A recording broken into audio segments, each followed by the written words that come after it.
Oui, on a réouvert en juillet officiellement. On a eu des mesures supplétives de la Régie du bâtiment qui nous a permis de réouvrir. Et aussi, c'est le 130e anniversaire. Donc, c'est quand même une année importante qui marque l'arrivée du cyclorama ici à Sainte-Anne-de-Beaupré en 1895. Et pour les gens qui souhaitaient venir voir le cyclorama, qu'est-ce qu'ils ont à faire? Ils se déplacent ici, ils doivent appeler, qu'est-ce qu'ils doivent faire? Oui, en fait, la fin de semaine, c'est ouvert. Pas besoin de rendez-vous. On peut se présenter sur place entre 10h et 17h. Et la semaine, on accueille les gens, là, idéalement, sur rendez-vous. On est une petite équipe. Hein, on vient de réouvrir. Là, c'est vraiment... c'est pour ça qu'on ne l'a pas annoncé tout de suite, là, le temps de vraiment se roder, d'être capable d'être fonctionnel.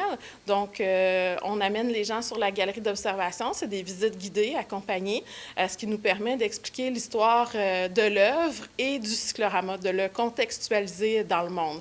Et on a aussi des guides qui amènent les visiteurs dans le backstage pour voir directement où l'avant-scène, comment s'est construit un cyclorama là, avec la structure de bois, la galerie d'observation et l'avant-scène en 3D. Donc, on veut dire que c'est une aventure complète que vous permettez aux gens. Donc, les gens doivent sûrement être très intéressés de voir tout ça. Oui, c'est vraiment un voyage dans le temps. Ça nous permet de s'imaginer, avant l'arrivée du cinéma et de l'électricité, comment on racontait une histoire à plusieurs personnes en même temps. Oui, il y a eu des cycloramas, il y a eu des dioramas, des gyroramas, donc plusieurs dispositifs pour raconter une histoire, pour raconter un moment important dans l'histoire. On va peut-être juste rappeler, parce que tu viens juste de le dire, ça fait 130 ans que le cyclorama est arrivé ici.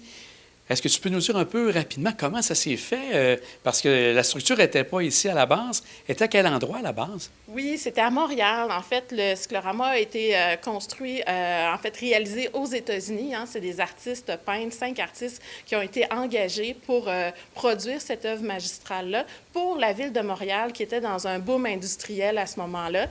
Donc, ils l'ont placé coin Saint-Urbain, Sainte-Catherine là, en 1889. Puis, au bout de 6 ans, la compagnie américaine qui était propriétaire était plus capable de payer son loyer. Donc, les Sœurs Grises en ont fait la saisie et ils l'ont revendu. Et c'est un jeune couple, Albina Laurando et Hubal Plourde, qui en ont fait l'acquisition et qui l'ont déménagé ici par bateau là, à Sainte-Anne-de-Beaupré. Il faut savoir qu'à l'époque, Albina avait 25 ans, Hubal 31 ans, donc c'était quand même une entreprise fastidieuse. Là. Pensez rouler une toile monumentale de 14 mètres de haut par 110 mètres de long, puis de déménager ça à Sainte-Anne-de-Beaupré. À l'époque, il n'y avait pas les grues, hein, donc on peut s'imaginer là, avec un système de poulies et de cordes, être capable d'installer une œuvre comme ça dans une rotonde construite sur pilotis sur le bord de l'eau. C'était quand même audacieux. Ça se déplaçait d'une ville à l'autre comme les cirques ambulants, un peu là, les cycloramas à l'époque, et celui-là, il est ici depuis 130 ans maintenant. Et on a construit la coquille ici, à partir d'ici, une fois que tout est installé, je comprends bien? Oui, c'est ça. Dans le fond, c'est qu'il y a eu une tempête de vent à Montréal et grâce à des découpures de journaux, parce qu'on continue à travailler avec les historiens, donc il y en a qui ont retrouvé là, les découpures de journaux qui parlent du moment où le bâtiment s'est écroulé à Montréal. Il y avait 2 œuvres prêtes pour le départ. On avait celle de Sainte-Anne-de-Beaupré avec la crucifixion et la bataille de Castor aussi, qui malheureusement, on continue à chercher où est maintenant cette œuvre-là. Derrière toi, ce qui est intéressant, c'est des morceaux de toile, parce qu'on rappelle qu'il est arrivé un incident en 59. Peut-être juste nous rappeler qu'est-ce qui s'est passé en 59 ici au cyclorama. Oui, en fait, c'est un moment tragique en 1957 où la famille Blouin venait d'en faire l'acquisition. Malheureusement, il y avait eu beaucoup de pluie, beaucoup de neige. Il y a une partie de la toiture qui s'est écroulée sur 1/3 de l'œuvre. Ils ont demandé à un artiste bulgare, là, Christo Stefanov, de reproduire la partie qui a été abîmée. Et grâce à M. Quentin, qui a récupéré des morceaux de toile, on peut les retrouver là, aujourd'hui accrochés ici sur le mur. Donc, c'est un collectionneur qui souhaite les revendre et donner une partie du financement là, pour aider la cause du cyclorama là, pour la continuité du site. Et rappeler aussi aux gens, qu'est-ce qu'on retrouve ici? Parce que c'est important, les gens voient ça, se posent des questions. Qu'est-ce que c'est qu'on retrouve exactement ici? Oui, dans le fond, un cyclorama, ça le dit cyclo parce que c'est rond, rama pour panorama. Donc, ça nous explique un peu qu'est-ce qu'un cyclorama. Puis, ce qu'on retrouve, c'est une grande œuvre monumentale de 14 mètres de haut par 110 mètres de circonférence. Puis, on monte sur une galerie d'observation où on se retrouve à la moitié de la hauteur de l'œuvre. Puis, ce qu'on voit avec le décor en 3D au sol, qui est aussi une toile peinte, c'est vraiment une expérience immersive des années 1800. C'est des dispositifs pour raconter une histoire à plusieurs personnes en même temps.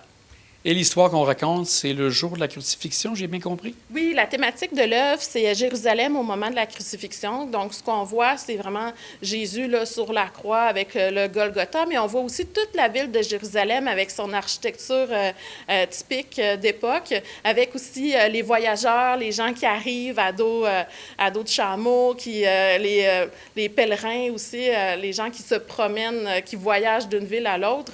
On voit la ville de Jérusalem qui est une ville fortifiée, qui est une ville à l'époque où il y avait eu plusieurs attaques qui étaient sur l'emprise romaine. Donc, c'est sous Ponce Pilate que Jésus a été condamné à mort. Donc, c'est tout ce qu'on explique, l'histoire de Jérusalem à ce moment-là.